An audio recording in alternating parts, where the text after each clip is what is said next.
Hello साथियों, सत्यमेव जयते, जागते रहो, संविधान पढ़ते रहो। साथियों, आप सबको एक ताकत मिलती है, न किसी व्यक्ति से, न किसी नेता से, न किसी भगवान से। आपको जो ताकत मिलती है वो भारत की संविधान से मिलती है। इसलिए भारत का संविधान पढ़ते रहिए और पढ़ाते रहिए, जिसमें जो है दलित लोगों को, SC/ST के लोगों को खास करके हम बताना चाहते हैं कि आपके लिए एक अलग से कानून बना था।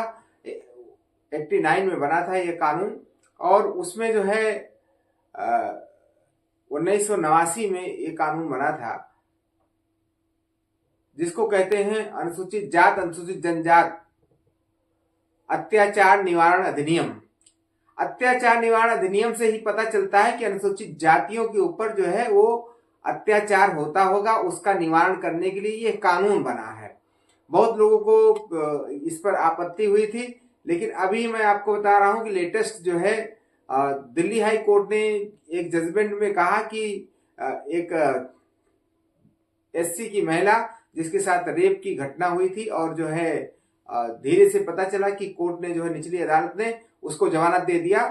तो उस महिला ने जो है कानून का सहारा लिया और जो है दिल्ली हाई कोर्ट में एक रिट दायर किया, जिसमें कहा कि इन्होंने चोरी से हमको जो है बिना बताए हुए जमानत दे दिया, बिना मेरा पक्ष सुने हुए। तो हाई कोर्ट ने भी देखा कि जो SC/ST एक्ट का जो कानून है, वो जो कानून है वो क्या कहता है, किसी की जमानत दिया जाए कि ना दिया जाए, और जमानत दिया जाए तो उसका प्रोविजन क्या है, उसका अधिकार क्या है।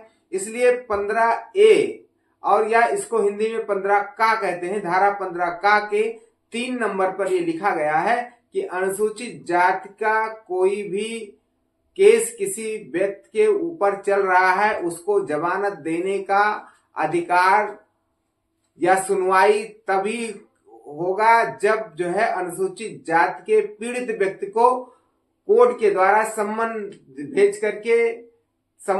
करके चाहे जो है किसी प्रकार से सूचना दे करके जो पीड़ित व्यक्ति है उसको बुला करके, या उसके पक्षकार को, जो पीड़ित व्यक्ति के जो है जो साथ में रहते हैं उनके परिवार वालों को बुला करके ये पक्ष उनके सामने जो है कहा जाए कि ये जमानत लेने आए हैं, आपको क्या कहना है। हम लोग बहुत बार गलती कर देते हैं कि अपने लोगों को भेजते नहीं, और जो है जो SC/ST एक्ट के ऊपर जो है SC/ST एक्ट का मुकदमा जिसके ऊपर चल रहा है वो बहुत आसानी से छूट जाता है, और हम लोग समझते हैं कि SC/ST एक्ट का मुकदमा जो है वो कमजोर हो गया है। नहीं, कमजोर नहीं हो गया है। जब आप जानकार नहीं होते हैं तो इस अवस्था में जो है उन लोगों को लाभ मिल जाता है। इसलिए सभी साथियों से अनुरोध है कि अगर ये वीडियो देख रहे हैं तो उन अपने साथियों से बताने का कष्ट करें। जब भी कोई अग्रिम जमानत लेने जाता है SC/ST एक्ट में, तो उसको जो है अगर बिना बुलाए हुए जमानत मिल जाती है तो आप जो है हाई कोर्ट में रिट दायर कर सकते हैं और उसकी जमानत कैंसिल हो जाएगी।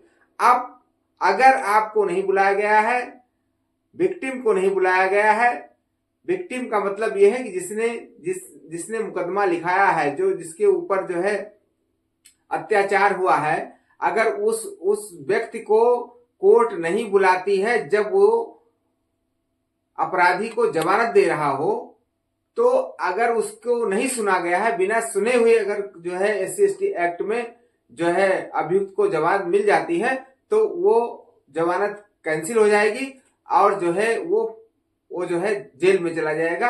इस तरीके से SC/ST के लोगों की एक जीत हो सकती है।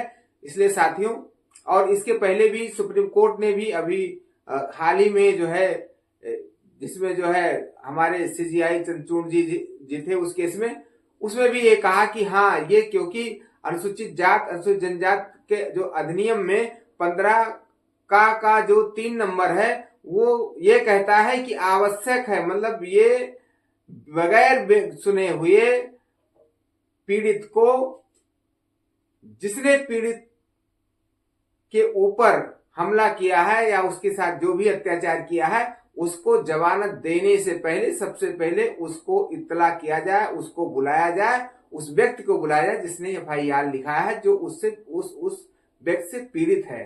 तो अगर पीड़ित व्यक्ति को नहीं बुलाया गया है तो उसकी जमानत कैंसिल होगी। यही जो है हमारे सुप्रीम कोर्ट ने भी कहा है। लेकिन क्योंकि हम लोग इस बात को जानते नहीं है और जिले की अदालतें जो है वो उनको जो है अपराधियों को जमानत दे रही हैं, इसलिए इस वीडियो को ज्यादा से ज्यादा शेयर करिए हमारे अनुसूचित जात के लोगों को ये बताने के लिए कि अनुसूचित जात का अगर कोई भी मुकदमा चल रहा है जिसमें जो है अग्रिम जमानत का प्रावधान तब है जब आपको कोर्ट सुन ले।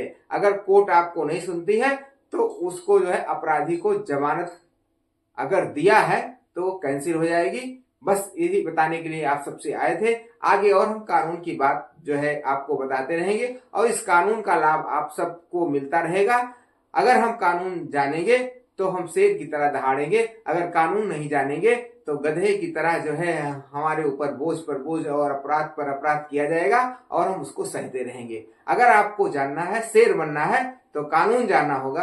अगर इस कानून जान जाएंगे तो आपके ऊपर ना कोई अपराध कर सकता है ना आपके ऊपर कोई अत्याचार कर सकता है, क्योंकि हम एससी के लोग स्पेशल कैटेगरी के लोग हैं। हमारे लिए अलग से कानून बनाया गया है, हमारे लिए जो है व्यवस्था अलग से दी गई है। तो फिर हम क्यों लोगों के सामने क्यों झुके, लोगों का अत्याचार का शिकार क्यों हो। अगर आप कानून जान जाएंगे तो आपके साथ अत्याचार नहीं हो सकता है, निश्चित रूप से नहीं हो सकता है। इस कानून को जितना ज्यादा आप लोग ज्यादा फैलाने का काम करेंगे उतने ज्यादा आपके साथ अत्याचार नहीं होगा, आप उससे अत्याचार से बच सकते हैं। अगर अत्याचार लोगों के बचना है और अत्याचारियों से बचना है तो SC/ST एक्ट का जो जिसको कहते हैं अनुसूचित जनजात अत्याचार निवारण अधिनियम 1989 को ज्यादा से ज्यादा लोगों तक ये विचार पहुंचाने का कष्ट करें।